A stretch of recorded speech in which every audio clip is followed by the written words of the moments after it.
வணக்கம். இன்னைக்கு நம்ம ஆப்பம் வெள்ளை குருமா செய்ய போகிறோம். எப்படி செய்யறது பார்க்கலாம் வாங்க. இப்போ ஆப்பத்துக்கு இப்போ மாவு ரெடி பண்ணிக்கலாங்க. நான் இந்த டம்ளரில் 2 டம்ளர் பச்சரிசி எடுத்துருக்கேன். 2 ஸ்பூன் உளுந்து. இது 6 மணி நேரம் ஊற வச்சுக்கலாங்க. நான் நைட்டு ஊற வச்சுட்டு காலையில் அரைச்சிப்பேன். நம்ம இது மாதிரி அரைச்சி எடுத்துக்கலாங்க அந்த பச்சரிசியை. இப்போ இதை வந்து கரைக்கணும். அதுக்கு நான் 3 ஸ்பூன் வந்து பச்சரிசி மாவு எடுத்து கரைச்சி இதை கொதிக்க வச்சுட்டு இதில் ஊற்றணும்.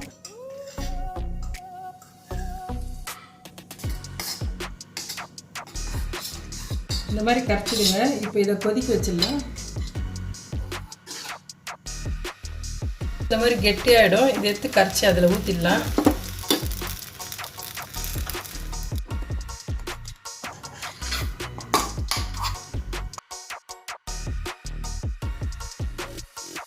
இப்போ இதை உப்பு போட்டு கரைச்சி வச்சிடலாங்க.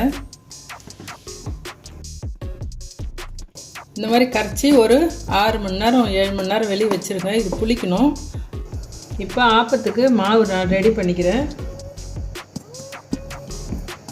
இந்த கொஞ்சமாக எடுத்து வச்சுருக்கேன் இல்லைங்களா, இதில் வந்து நான் தேங்காய் பழம் இதில் மிக்ஸ் பண்ணலாம். இப்போ ஆப்பத்துக்கு மாவு ரெடி ஆகிடுச்சு. ஊற்றிடலாம் ஆப்பத்தை. வெள்ளை குருமா எப்படி செய்யறதுன்னு பார்க்கலாம் வாங்க. நம்ம குருமா தாளிக்கிறதுக்கு குக்கர் வச்சிடலாம். 2 ஸ்பூன் ஆயில் விட்றேன். 2 துண்டு பட்டை, 2 லவங்கப்பூ, 1 கடல் பாசி போட்டுக்கலாம். சோம்பு ஒரு 1/2 ஸ்பூன் போட்டுடலாம். கடுகு ஒரு 1/2 ஸ்பூன். ஆனியன், பச்சை மிளகாய், கருவேப்பிலை எல்லாம் போட்டுடலாம். தக்காளி ஒரு 1/2 போட்டுக்கலாம். இப்போ வெங்காயம் தக்காளி வதங்கிடுச்சு. இஞ்சி பூண்டு பேஸ்ட் போட்டுடலாம். நான் 1 ஸ்பூன் போடுறேன். இப்போ ஒரு உருளைக்கிழங்கு, ஒரு கேரட்டு, ஒரு 10 பீன்ஸ் கட் பண்ணி வச்சுருக்கேன். அது போட்டுடலாம்.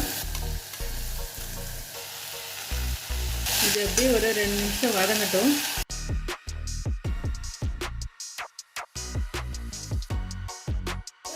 குருமாவுக்கு தேவையானது உப்பு போட்டுடலாம். தண்ணி வந்து ஒரு 3/4 டம்ளர் ஊற்றி வச்சுக்கலாம்.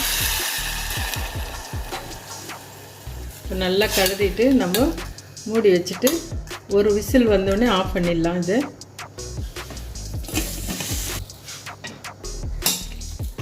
குருமா ரெடி ஆகிட்டு இருக்குது. 1/2 முடி தேங்காய், 7 முந்திரி, ஒரு 1/2 ஸ்பூன் கசகசா அரைச்சி அதில் ஊற்றிக்கலாங்க. இப்போ காயெல்லாம் வந்து ரெடி ஆகிடுச்சு. நம்ம அரைச்சதை இதில் ஊற்றிடலாம். இது அப்படியே கொதிக்கட்டும். இப்போ இது நல்லா கொதிக்குது. இதில் 1/2 எலுமிச்சம்பழம் ஊற்றிக்கலாம். இப்போ கொத்தமல்லி போட்டுடலாம். அவ்வளோதாங்க, ஒயிட் குருமா ரெடி ஆகிடுச்சு. இப்போ ஆப்பம் ஊற்றிக்கலாம்.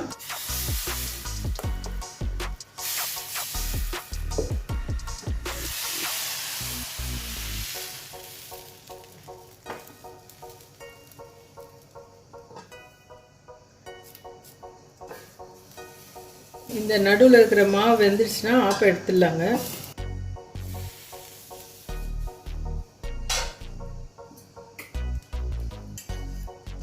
நம்ம ஆப்பத்துக்கு வேணும்னா எண்ணெய் ஊற்றிக்கலாம்.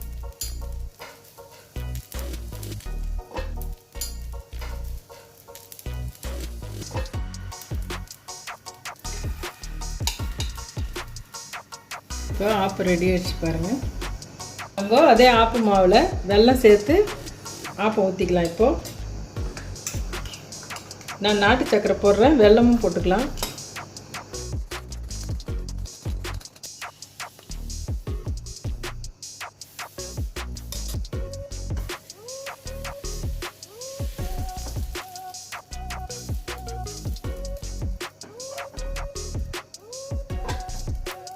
பாருங்கள் எவ்வளோ கலர்ஃபுல்லாக வந்திருக்கு.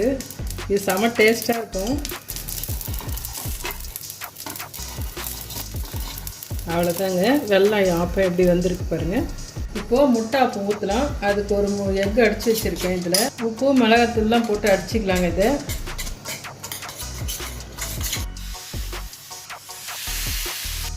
இப்போ வந்து எக்கு இதில் ஊற்றிக்கலாம். மேலே கொஞ்சம் பெப்பர் தூவிடலாங்க. எண்ணெய் கொஞ்சம் ஊற்றிக்கலாம், 1/2 ஸ்பூன்னு. இப்போ எக் ஆப்பம் ரெடி ஆகிடுச்சிங்க. எடுத்துடலாம். எவ்வளோ அழகாக வந்திருக்கு பாருங்கள் முட்டை ஆப்பம். ஆப்பம் ரெடி ஆகிடுச்சுங்க. நீங்கள் வீட்டில் செஞ்சு பாருங்கள்.